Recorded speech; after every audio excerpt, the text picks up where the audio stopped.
Ladies and gentlemen, may I have your attention, please? Covering both sides of the big issues with the analysis you trust on News Radio 1040 WHO.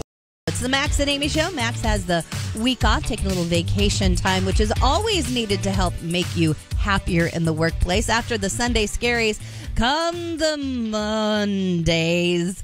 And we're wondering, what can keep you happier in your work week? Well, we have on the line licensed clinical social worker and the CEO of Connections Wellness Group, which provides some affordable family and youth mental health counseling services, Austin Gregg. Good morning, Austin. Hi, good morning. Now, a lot of people, there's been talk mostly like across the pond how they are implementing this 4-day work week, but I know they're talking about it in California as well. But what have they found can help people happier in the workplace? You're right. They are talking about the 4-day work week, and it's getting a little bit more attention as some of the studies come back to suggest that, hey, there might be something here. I think the overall conversation is, how do we prevent employee burnout? How do we increase productivity? And if it's possible to do those same thing, both of those, in less amount of time at work, then it might be something worth considering.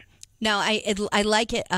There was recently a survey conducted by One Poll that talked about not only shortening the work week, but also doing something that I'm really excited about. Can you talk a little bit about that?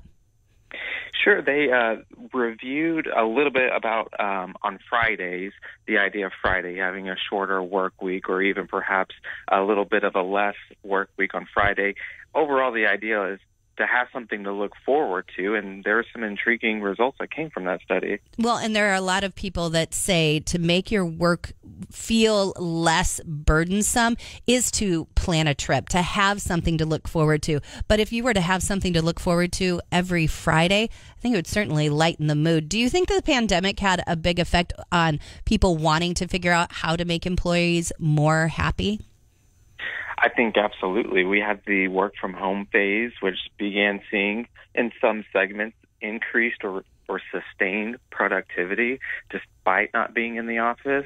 And that was enviable by a lot of our candidates searching for jobs. And so a lot of the candidates that are applying are requesting perks like these, and it's almost putting employers such as myself in a position of, how do I create the most competitive work environment?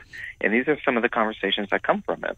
Are there any other perks that you have heard that people are trying to implement that are drawing more people to come back to the office?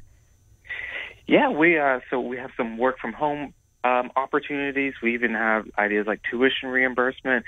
Most recently within our organization, we provided pet insurance, and you'd be surprised what that did. But almost everyone has pets, and to know that they get to go to work to ensure pet coverage for them, we're really trying to cover the whole gamut. We're trying to be creative, and that is becoming attractive to candidates. That's super exciting. Well, and some people don't have, like, a lot of the younger workforce right now are looking to build families. So I feel like that's a really great perk if you have a pet, because, you always hear the term fur babies, that would be a huge perk. Absolutely, and they're seeing that, and it's those simple efforts. That's one example, but many examples of that. If we can communicate to our employees that, hey, we value you, we trust you, they're going to give us their maximum productivity, which allows our business to be most successful, which is the flywheel that we want. Now, and this won't affect pay, right? Is that something that they're talking about? Because we're talking about maybe taking away hours off of the books, but is that starting to affect the pay that some employers are offering? So the thing with the 4-day work week is that it does not affect pay. 32 hours for the same pay. And it's requiring employers to think of, instead of hours worked, what is the goal that the employee is trying to achieve? What is the productivity that I'm trying to get? And when we begin thinking that way, then feasibly it can be done in less time. And that's the paradigm shift that we're talking about with this. Well, it certainly makes CEOs of certain companies try to be a little more creative and then set different goals, it sounds like. Correct. Not every job, if you think about the salaried employee base, they're all 40 hours or, supposed to be.